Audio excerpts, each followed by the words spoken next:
Welcome to Global VID, a podcast about original productions and international TV and film distribution. I'm your host, Eric Y. Lapointe, and we're about to learn how people in our industry are expanding their footprint and finding the right partners around the world. This show was created by Now Global and is also available as an audio format on Apple, Spotify, or your favorite podcast application. Welcome to today's episode of Global VID, episode Good Luck number 13. Today's guest is a Canadian named Chris Knight, who's the president and CEO of Gusto Worldwide Media, an Ottawa-based media company that produces, distributes original content, and also acts as a broadcaster with their own international TV channel called Gusto TV. So I first met Chris Knight back at ATF 2019 in Singapore. He was extremely busy with back-to-back meetings, but in the 5 minutes where we got to chat, I first learned the notion of channel sales versus distribution sales. And so today I'm happy to dig in a little bit further and see what Chris has been cooking. All right. Hi, Chris. How are you? I'm well, thank you, Eric. How are you? I'm very well, and I'm happy to have you on this show. Thank you very much for joining us. You know, you and I, we first met a while ago at ATF back in 2019. Oddly enough, two Canadians meeting outside of the country, not uncommon for our industry. No. Before we dive into our topics, and we've got some interesting ones today, I want to ask, in your own words, please describe who you are and what you do at Gusto Worldwide Media. My name is Chris Knight. I am the president, CEO, executive producer here at Gusto TV, the world's best food channel. I also validate parking. Have the pleasure of working on all the different shows that we do. Bit of everything. We're kind of like a pretty loose team of ninjas here. Everybody does a little bit of everything. The most important line in your job description is, and other such responsibilities from time to time. And out of curiosity, like how many people do you have at Gusto? In Ottawa, by the way. Based here in Ottawa in our state-of-the-art world headquarters facility. So we have our own studio, which is a single-purpose studio. I think people would be surprised to know that we're only about 22 people right now. Wow. Plus another 20 odd people who come and go depending on production. So camera operators, makeup, wardrobe, set design and build and things like that. But our core group, including master control, playout, and all of the channel functions, is about, I think it was 22 people. Yeah. Well, I'm glad you brought up validating parking, because that is our first topic of the day. So we're going to have a very lengthy conversation for our viewers and listeners out there. All right, our first topic of the day is basically the notion of channel sales versus your traditional distribution sales. And the reason I bring this up is because when we met back then, I think you only had about 5 minutes of your time because you were super busy. But right. I remember you telling me that you were focusing on channel sales. And I was like, well, what is that? So I want to go deeper into that today and talk to you about that, because obviously you've been taking that Gusto TV brand, as you say, and bringing it around the world. So how did that start? And when did you decide to do that, to make that shift? Well, we decided in 2016, when we partnered with Bell Media here in Canada, it allowed us the opportunity to turn our attention to our international presence. We had long felt that content sales was a diminishing value proposition, that a business that doesn't make a ton of sense anymore. And, you know, going out and selling your show to another broadcaster in another market for a one-time fee. Mm-hmm. So that broadcaster in turn can then use, you know, your show to make themselves more popular and more profitable.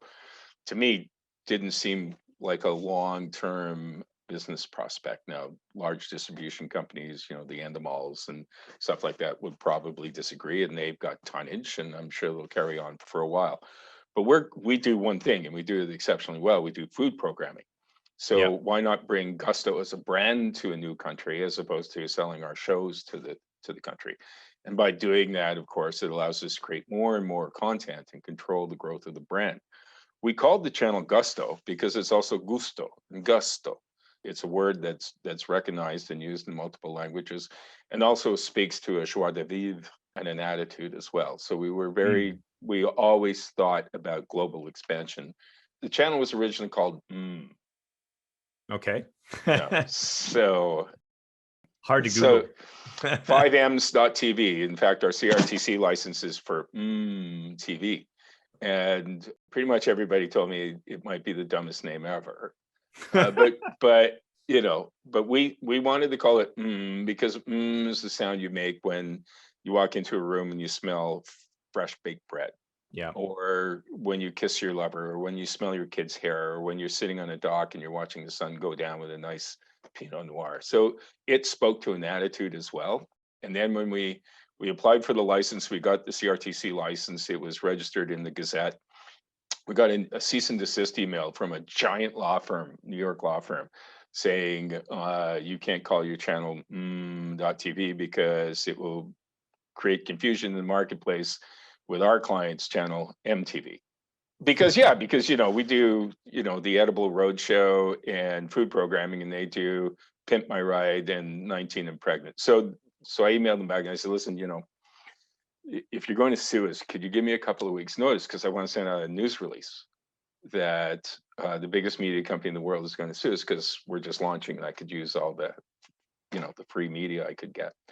And then we went and changed the name of the channel. So we changed it to Gusto. Did you put out that press release? We did not. No. We did not, but you're announcing it here today. Calmer heads prevailed, and we decided not to go toe to toe with them. And now, we actually work with them. So interesting. And you're still here. We're still here. They didn't drive you out of business. No. Yeah. So, are you still doing distribution sales? Is that still part of the strategy? So we do content distribution, but on a very small scale. We decided in 2016 that, this has happened a lot of times in the evolution of Gusto, where we've pivoted, right? So just to put it in context, when we launched Gusto in Canada in 2013, right? We launched on December 11th, 2013. So 11, 12, 13. So when we launched, it was prohibitively expensive. We launched as a linear pay television channel on satellite and cable, and a little bit of IPTV with TELUS. And it was ridiculously prohibitively expensive for me to build my own master control playout system. We had to lease time on Stornoways because it was too expensive for one linear channel to have their own playout system. It was just too expensive. And now, 6 years or 7 years later, we have multiple feeds going to multiple parts of the world in multiple languages, essentially from a rack of giant computers in a broom closet down the hall here, a well-ventilated broom closet. Technology has changed so much in the last 6 or 7 years, and we made that decision in 2016 because of the full-on changes in technology allowed us to do this.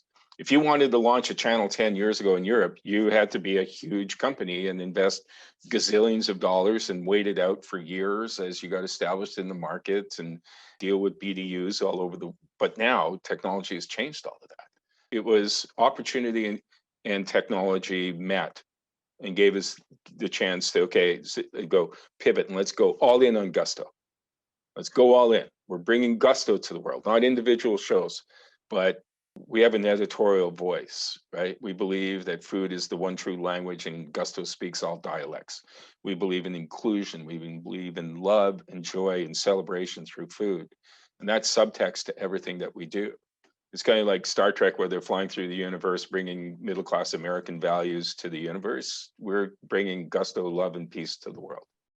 And this is obviously something that a lot of major or mid-size and small media companies like yours, or Out TV here in Vancouver, or major companies out of France, Canada Plus, that seem to be also focusing quite a bit on channel sales and bringing the Canada Plus brand around the world.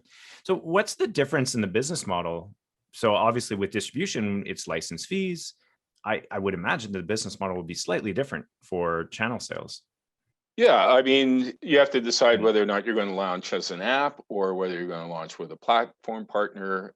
Every single deal is different. A content deal, you haggle on the price, you haggle on the term, you decide whether or not it's X or non-X, and that's pretty much it. Yeah. right? But literally every platform, every partner is completely different.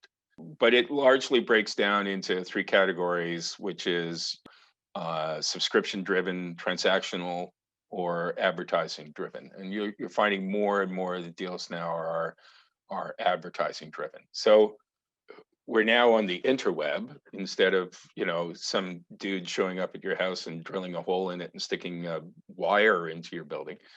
But we're still selling commercial inventory. It's still about the dots and spots and selling you soap.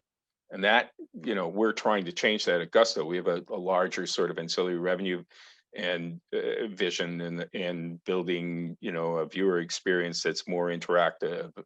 So most of the deals now are either subscription based or advertising driven. Well, that might be the perfect transition to our next topic, which is your digital expansion, which has been amazing. Like I've been following your press releases.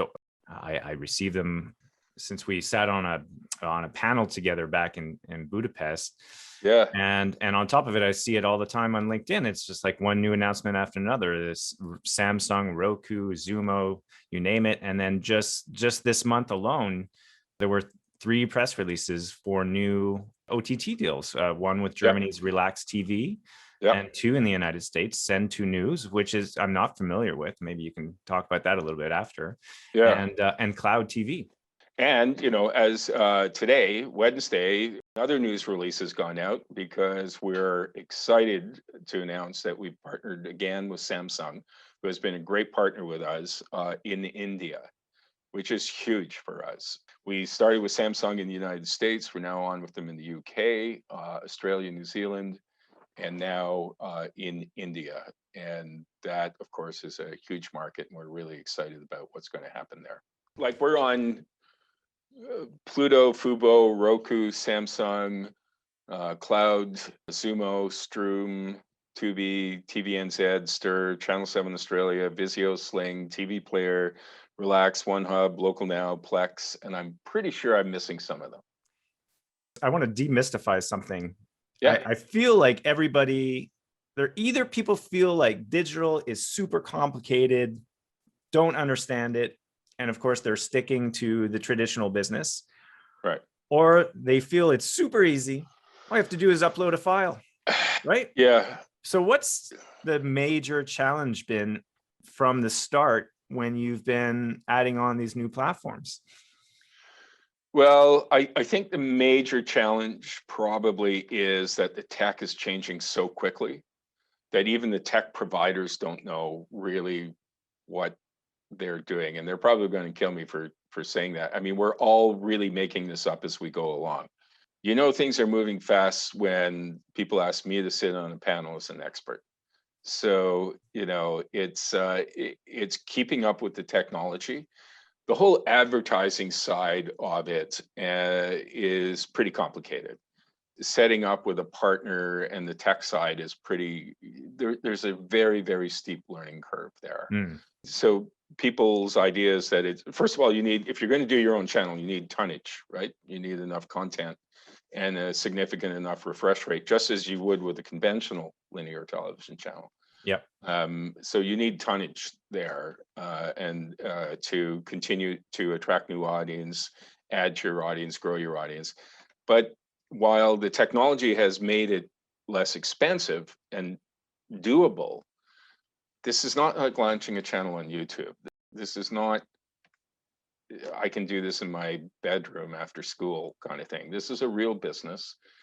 A serious business, a competitive business that's growing and changing, that is revolutionizing the way media is consumed.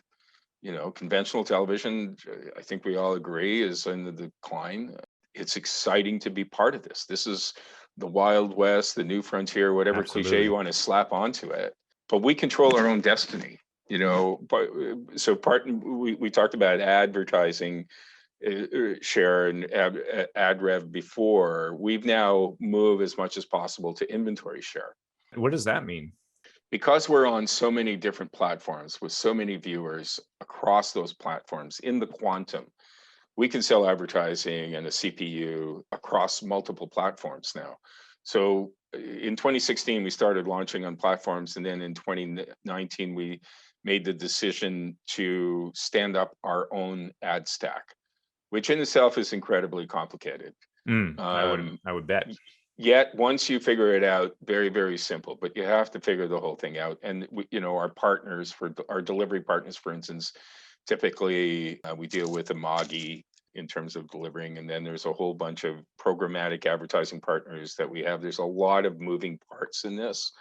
And so standing up your own ad stack, your own ad server is also pretty complicated, but it allows us to control the sale of inventory across multiple partners and generate a quantum of numbers, a quantum of viewership that we can then go do sponsorship and integration deals with when we make more and more content. So we went to tremendous time and expense to take over our own ad sales inventory just in time for the pandemic to hit, global advertising to drop by 85%. Like, wow. Oh yeah, no, I mean, listen, I had no idea. Okay. Well, just go watch your favorite channel. Yep. And count the number of promos in the commercial breaks versus actual advertising. Yeah. Right. It's been a tough 14 months now. It started climbing back at the end of last year. I want to personally thank Mr. Trump and Mr. Biden for advertising on Gusto. That was a nice little pre-Christmas bump. Thank you, guys. And then January went again, which, is the cycle of relying on advertising revenue. Now it's coming back. So we're very bully on 2021 and we're crazy boffo bully on 2022. 2022 is going to be a killer year. So the advertising team was just launched just before the pandemic, or just before the pandemic? Wow. Right. Okay. And we still have some revenue share deals. We haven't taken over all of our inventory on all of our platforms because we have existing deals that have to expire. And I would imagine some platforms might be averse to that.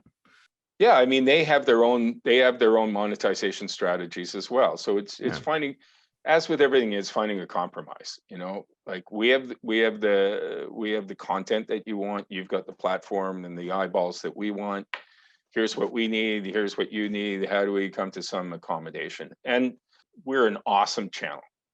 Gusto is brilliant and beautiful and amazing and sophisticated, but we ain't a mouse. Like we don't get to dictate terms very often. We make compromises and we find solutions. For us, it's being in control of our own destiny. That's the fun thing. That's the fun part. Everything that you see on Gusto outside of Canada and all of these feeds all over the world, we're, US, UK, New Zealand, Australia, China, India, EU, Latin America, 100% of what you see on Gusto is produced by Gusto. We produce everything. That's amazing. You don't require anything for the international channel? 100% our content. Wow. Okay. Yeah. And we have our own, like everything is done here at Gusto World headquarters, right? So we have 1,000 square foot test kitchen with full-time chefs. We have full-time writers, full-time marketing, sales admin, of course. But we also do all of our online, offline color correction, master control, play out, creative services, all the spots, all the sizzles, all the contests. Everything is done in-house because it allows us to grow and nurture the brand. It allows us to grow the brand as opposed to focusing on individual programs. I mean, and obviously you have a unique opportunity given that you have already so much content. Now, given that you're kind of saying that this is the future of distribution, which is channel sales, is it even feasible for young up and coming producers to imagine that they could be in your position and that or would you recommend for them to work towards that position where they are owning and controlling their content and doing their own channel sales versus obviously super difficult for new time producers that might only have a few things brewing. But so when I started making television back in the 90s, I quickly realized that the only way to survive in this business is to keep as many rights as possible.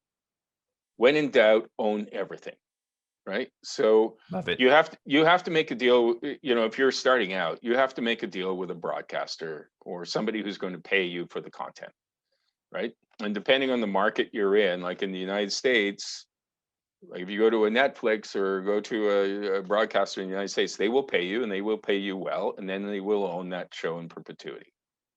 And if you're really good, you might be able to negotiate a percentage of the back end, but they own it because they paid for it. And then in other markets like Canada, it's a licensing agreement, right? So you go to a broadcaster and you pitch them the show, like Fishing with Eric.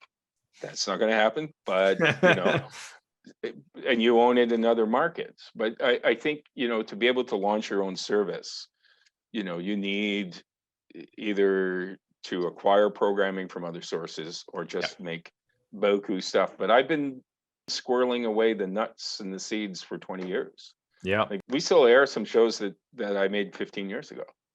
All right. Well, that's perfect, because that transitioned quite well to our next topic, which is your personal story.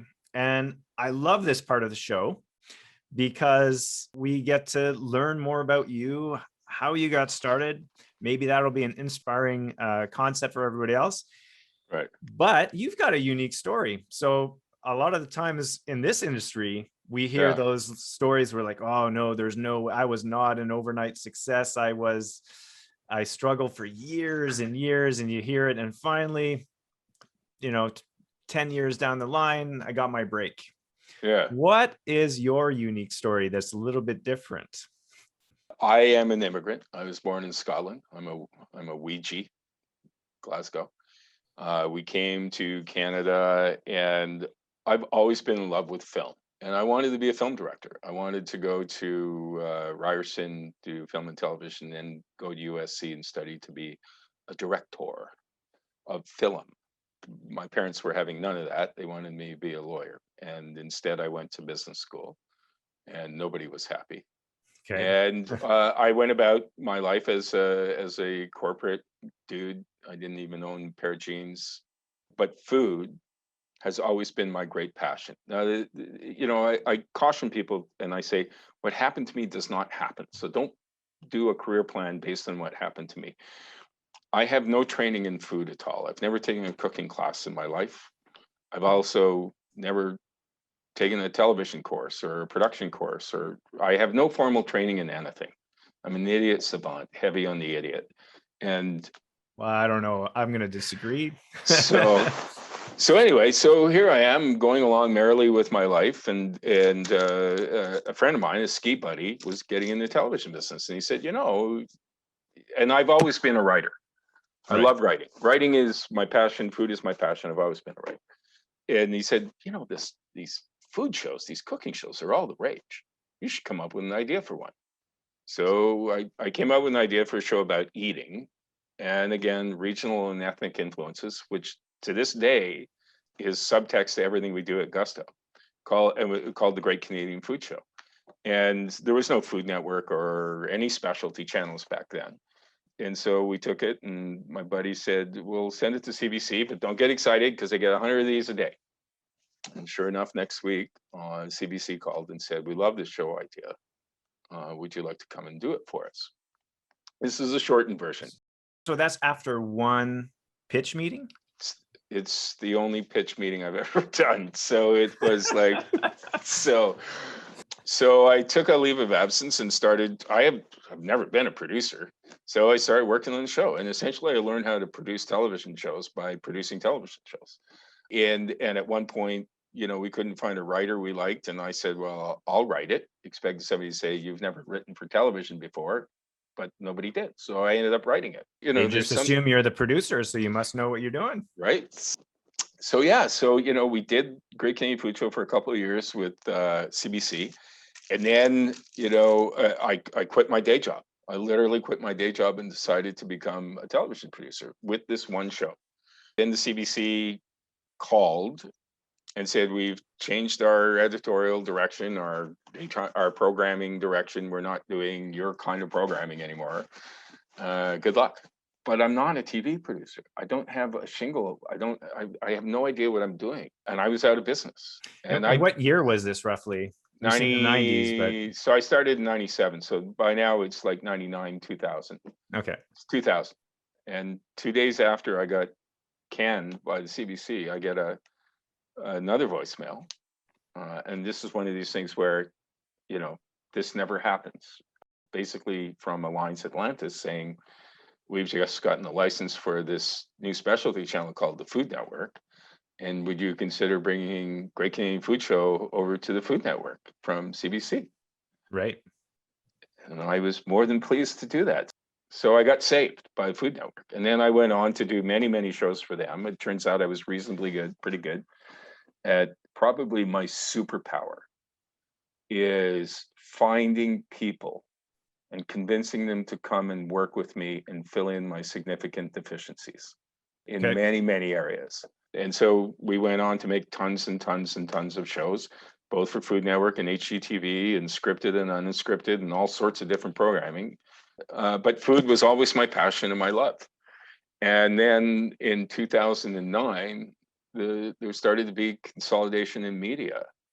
There were fewer and fewer people to make shows for, and they wanted more and more rights for less and less money. And it just, much the same way as we decided that content sales wasn't really a long-term viable business, we decided that being an independent producer wasn't a long-term viable business. You live hand to mouth. You live at the whim of the broadcaster, and just somebody decides, meh, and all of a sudden, you're out there, trying to pay the bills by being an Uber driver. It sounds like you're a strong advocate for vertical integration, which is exactly what you do. You produce your 100%. Own content. You distribute your own content. Yes. Broadcast your own content. And maybe there's more things that you do with your content that I'm not even aware of. And we sell advertising around our own content, and we do product integration. Yeah. And later on this year, we're going to launch our e-commerce business, which is founded on what we're doing. What does that mean? Because I feel like you're already there. You're already on all these platforms and you have your own channel.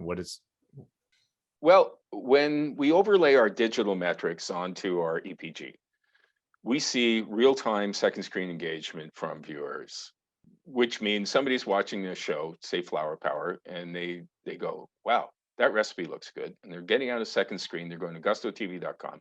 Then they click on the recipe icon.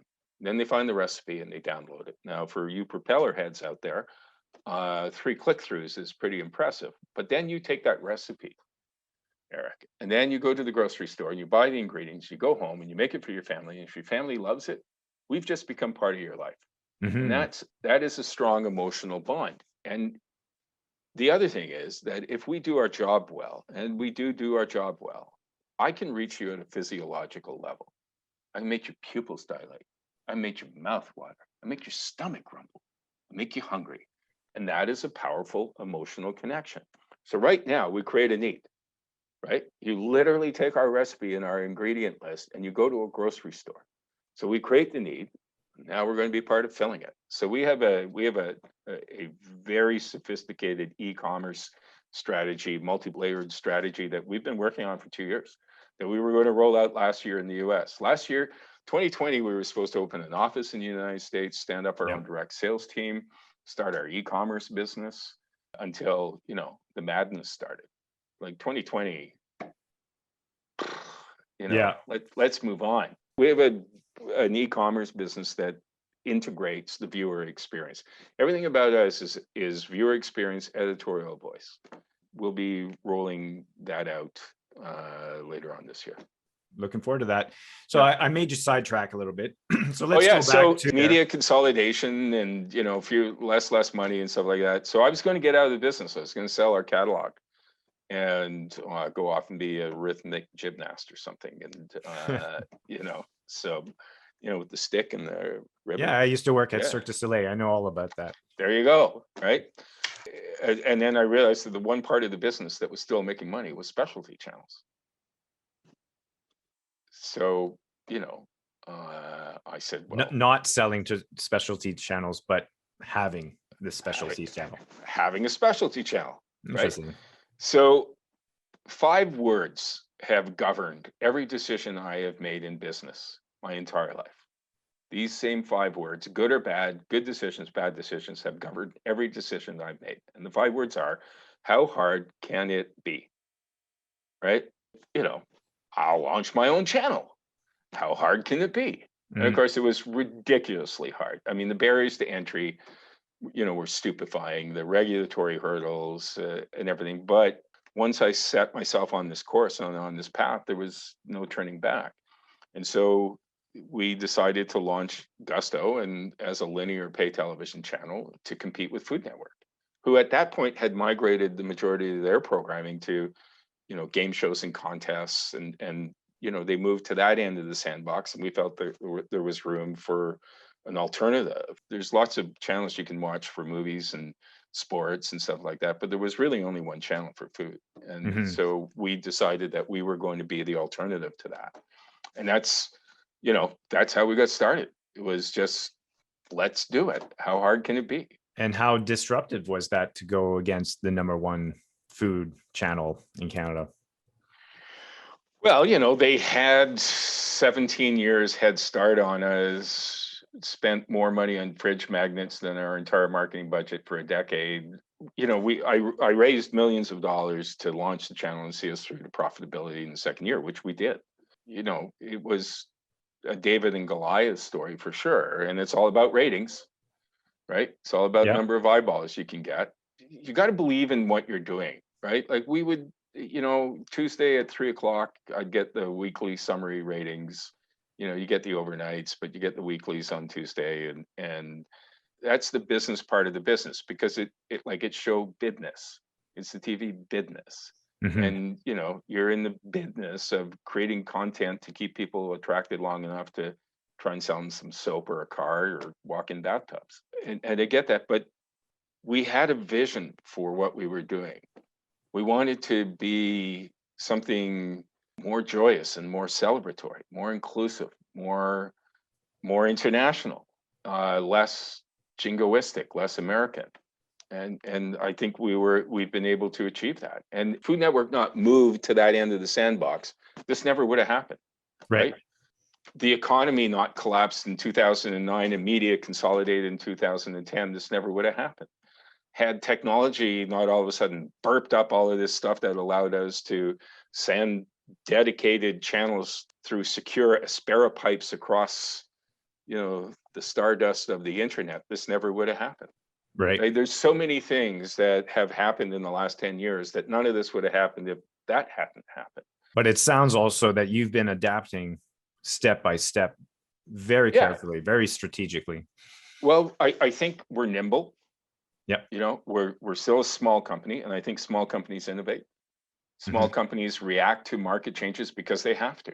Yep. It's a matter of survival, right? Large companies command huge audiences, but typically end up doing the same thing over and over and over and over again, right? Hence the masked dancer.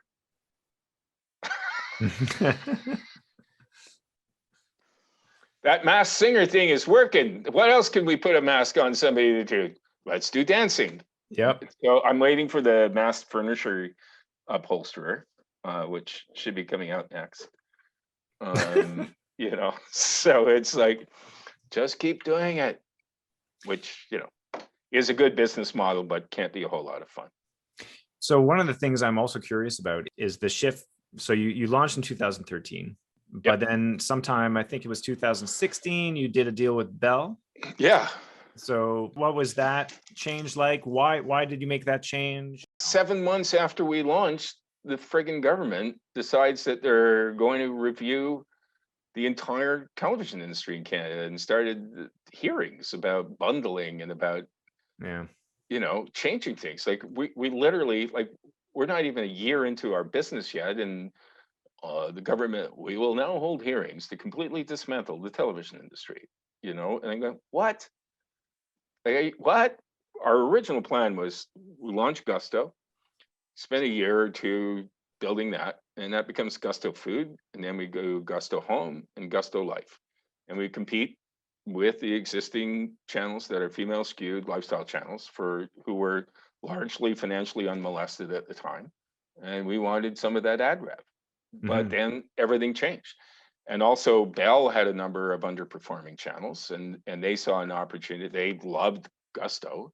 We were fresh, we were new, we were beachfront property, we were different.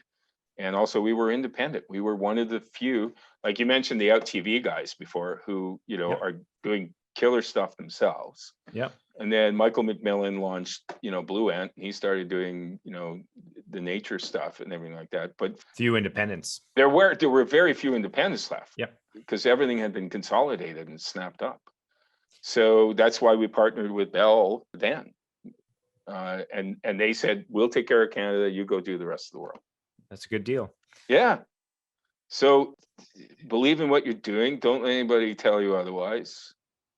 Be flexible enough to pivot as the market changes. Yep.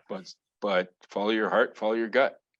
So I want to shine a spotlight on Ottawa for a second, because you are the only one of the few independent channels outside of Toronto, first of all, in the English language. Yeah. And I believe you're the only channel, other than not counting community TV. Yeah. You're the only television channel based out of Ottawa. So share your passion for Ottawa, and why did you decide, you know what, I'm staying here and I'm going to build here? Well, because I was in Ottawa long before I got into television. Like I said, I was a partner in a business management firm. I was, established here. This was my home. So when I decided to get into, I fell into television. I was already here. And in the early days, you could get meetings if you called them up and said, I'm coming in to town. Can you do a meeting with me? As opposed to, well, he's in Scarborough, so I'll push him off another week, or, and so there was some advantage to the $1,000 cup of coffee. When we were making shows for other broadcasters, it didn't really matter where we were. And also back then there was, regional representation and all that, voices from across the country and all of that broadcasters did, not because they wanted to, but because they had to. And then when we went to launch Gusto, I did think about moving things to Toronto, but this is home. And it's really because of that. We were here, and how hard can it be? And how hard can it be? That's right. There's a challenge from the production side, right? Like we make so much content. We constantly need people. But because Toronto and Montreal are the centers, and now with COVID, it's really difficult. Gusto on camera is joyously multicultural, right? Like, look at our hosts, predominantly female, every imaginable culture and heritage. Like literally every culture in the world is represented on Gusto. Yep. But we need to be doing more behind the camera as well. Like I would love to have more female directors, more female camera operators. Why are there not more female camera operators? Like, I get it, back 15 years ago when a camera weighed 40 pounds, you had to be a middle linebacker to carry one around all day. Sure. But not anymore, right? Yep. And there are great women directors out there. There are none in Ottawa, but there should be more. And female editors. We skew 66% female, and almost 40% of our audience is under the age of 40. I need more of those people working here. Yeah. It's hard to find them. And so I'll give you an example. We had conversations with a number of female directors in particular from Toronto, but some from Vancouver, and said, listen, we'll fly you here, we'll put you up, come and shoot the show with us for 3 weeks or 4 weeks, and then go back home. But nobody wants to do that during COVID. And also the problem is, whether you like it or not, the truth is that even in 2-income households, right, women are disproportionately responsible for the kids. Like, I'm not saying it's right, they are. So a female director said, well, no, I can't leave my kids for 2 weeks and let Schleppy take care of them. I want to be with my family. So I want to go home every night. That's why I'm in Toronto and not in Ottawa, because there's enough work for me to direct during the day and I can go home to my family. So that's something we got to work on. That's something we got to fix. And that's something Gusto can be better at too. COVID is really, really a bit.